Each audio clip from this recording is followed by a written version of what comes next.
So you've been in the grips of overwhelm, but you've been able to pull yourself together just a little bit by recognizing the overwhelm and then recognizing controllables, non-controllables, and then what you've been doing hasn't been working. And if you're not there yet and you're still in the grips of overwhelm, I want you to go back and listen to the last two episodes, episodes 96 and 97, so that you can get to this place. And then I want you to come back to hear today's lesson to move you through some overwhelm, sweet, anxious, high achiever. I can't wait to talk to you more. Hey, are you a high achiever who struggles with perfectionism? Do you get stuck in the cycle of overthinking? Do you do everything for everyone else because you think otherwise it won't get done? Do you feel like you should come with a disclaimer? Hi, I'm anxious. Hey, I'm Katy. Full disclosure, I'm not a therapist, doctor, or mental health professional. I'm just a career mama who also struggles with anxiety. For me, anxiety reared its head at the most inconvenient times, when I wanted to be present with my family, at those high-pressure business meetings, when I was laying in bed awake at night worrying instead of sleeping. I just wanted to relax and be able to have fun, and I know that you do too. What if you found tools to manage your anxiety? What if you knew how to enjoy life even though you are anxious? Look, it's time to put down that third cup of coffee and swap it for some lemon water. We're going to get control over anxiety so it can stop controlling you. Let's go, girl. Oh, sweet, anxious, high achiever. That darned overwhelm, it just keeps popping up for you again and again and again. I know that this is something that, especially as an anxious person who is also high achieving, that you struggle with, but never fear, because I'm working through a series of lessons for you to move you through overwhelm.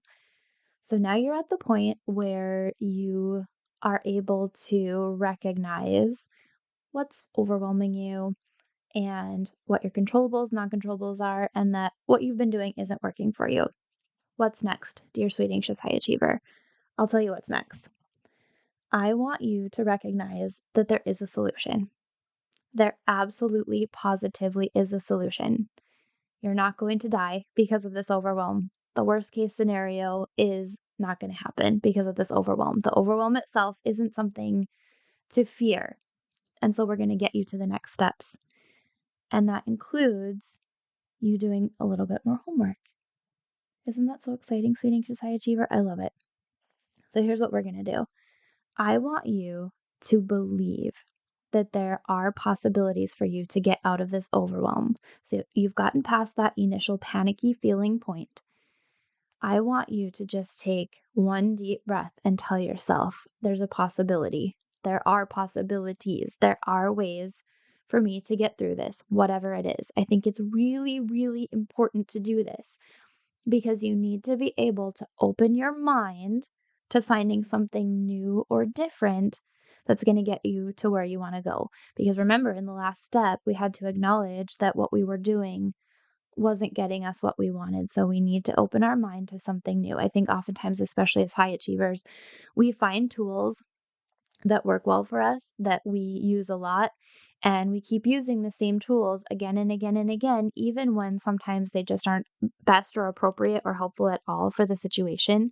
It's like you pick out that hammer from your toolbox and you hammer away and hammer away and hammer away, and it's not doing what you need it to do. So I need you to open your mind to possibilities, that there's something else that's going to get you through this.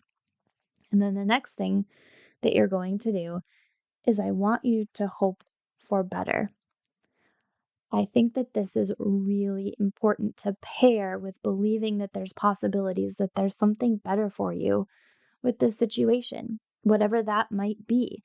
And I think that you also need to keep in mind that there might be something better for you that you're not aware of yet, which is why this pairs with this work with believing in possibilities. And again, it's really important that you've gotten past that initial panicky phase of feeling overwhelmed to be able to be in the state of mind to see that there are other possibilities for you and to see that you can have hope that there might be better, whatever better is for you. And one way that I think is really helpful to do this is to get yourself into a space where you can feel a little bit expansive. So I want to give you some examples of how that works and feels for me. One thing is, and now this is kind of a specialty example that is not likely to work in many situations for you, but if you can work it out for yourself, do it. And I think that that's a change of scenery, whether it's literally going on a vacation or just going to a coffee shop down the street. Get out of the house, get out of the office, get out of your normal routine and space, because doing this, I think, helps us also break out of those ingrained patterns and mindsets and habits that we have to see possibilities, to have a little bit of hope. I want you to think about how it feels when you're on the plane on your way to a destination for a vacation that you've been looking forward to, been working hard to get to. And it feels so good knowing that you're going to have a little bit of time to relax, have fun, whatever it is you're doing on this vacation. I want you to conjure that sort of feeling or mindset and make a way for it to happen for you right now in this moment when you need to be able to feel expansive, to be able to believe in possibilities, to be able to hope for more for yourself, more than just overwhelm and anxiety. And then also something that I think that really works, that has been helpful for me, that you can kind of pair with that first thing, getting out of your normal space or routine, is asking for help. And I think that there's a lot of ways that you can do this, whether it's asking for help so that you can do the getting out of your routine and normal space. And maybe that's asking your spouse to take the kids so you can go for a walk or go for a coffee.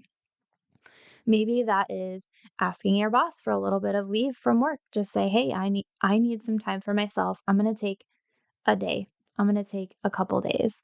And being willing to ask for that kind of support to get you out of your routine and to get you that little break. Or maybe it's as simple as asking a friend, "Hey, can we have a call? I'm really struggling with something. I just want to run it by you to see what kind of thoughts or ideas you might have for me." I think that this is a really, really powerful and helpful option, sweet anxious high achiever. Find somebody that you know, like, and absolutely trust. That trust factor is important. And find a way to connect with them and just let them know. Say, "Hey, I've been feeling overwhelmed with this thing. I just want to run it by you and see what kinds of thoughts you might have." And I guarantee the power of collaboration and sharing and just opening your mind to somebody else's thoughts, feedback, suggestions will provide a little bit of momentum for you to help you find the belief, find the hope, find the possibilities. That's all I have for you today, sweet anxious high achiever. Don't worry, because I'll be back again more in this series about getting you through overwhelm. In the meantime, I'd like to ask you a favor. If you haven't yet left me a rating and review for this show, I would really appreciate it.